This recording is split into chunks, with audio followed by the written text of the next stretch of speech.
It's 5 minutes with me.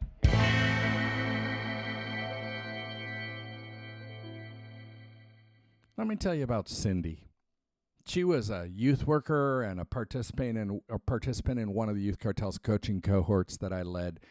She was leading a youth ministry in what, to my experience, would be considered a smallish church. Cindy hadn't written any books or spoken in any youth ministry events, but she'd been living out her calling at the same church for many years. When I got to know her, Cindy was struggling with an undiagnosed muscle condition in her legs, leaving her with less and less mobility. And it was a bit of a beautiful crisis for Cindy. She was needing to rethink how she lived out her calling on a day-to-day basis. But Cindy was a paragon of intentionality infused with faith. She had a passionate desire to see God work in the lives of her 1 or 2 dozen teenagers. She experimented and tried new things, but she did so with an overflowing, generous heart. In fact, the youth ministry coaching cohort that Cindy was in started referring to her as the one with the good heart. Cindy truly had faith in every fiber of her being that God was working, often despite her missteps or limitations or blunders. And Cindy clearly had a heart transformed by God and filled with humility. She just had no place for control and didn't take credit for success. Cindy eventually passed away as the result of the degenerative disease that overtook her body, but I regularly think of her and her good heart. She was and is an example to me of what a great youth worker can be. And here's the good news. Cindy wasn't an anomaly. There are thousands of Cindys out there, women and men. What about you? What would it look like for you to practice ministry at the intersection of intentionality and faith? What does it look like for you in everyday practice? First, be intentional about a handful of things. Now, before I describe what you should be intentional about, I want to say that I was nervous about using that word here.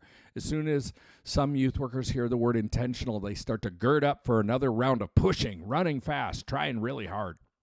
This approach, unfortunately, puts us right back in that place of subconsciously believing that we have the power to transform teenage lives. That word intentional simply refers to things done with intention or on purpose. There's nothing in there about trying really hard. Intentionally taking a nap is hardly a behavior wrought with effort. Instead, stop. Be intentional about keeping your focus on Jesus. Be intentional about noticing the glass half full stuff that Jesus is doing in the lives of teenagers. Be intentional about celebrating what God has done, not what you haven't done. Be intentional about people, including teenagers. Be intentional about listening and discernment, and be intentional about the ways your ministry can be more intentional. Let's be clear. Intentionality is a choice. And it's a choice that often doesn't come naturally to us, particularly in the always more to be done world of youth ministry. Once you've slowed down enough to choose intentionality, think about how you can flesh it out with a giant dose of faith. All that intentionality can trick us into thinking we're the ones who bring about transformation in the lives of teens. Faith, instead, hopes and expects that God will do what only God can do. A youth ministry anchored in faith is open-handed. It's not riddled with judgment, which says, I'm not open to input because I don't need it. Or cynicism, which says, who needs hope when you can have the right program? Or fear, which says, what will happen to me if I don't succeed? A youth ministry anchored in faith believes that God is at work. Pause for a moment and reflect on your approach to ministry over the last couple months.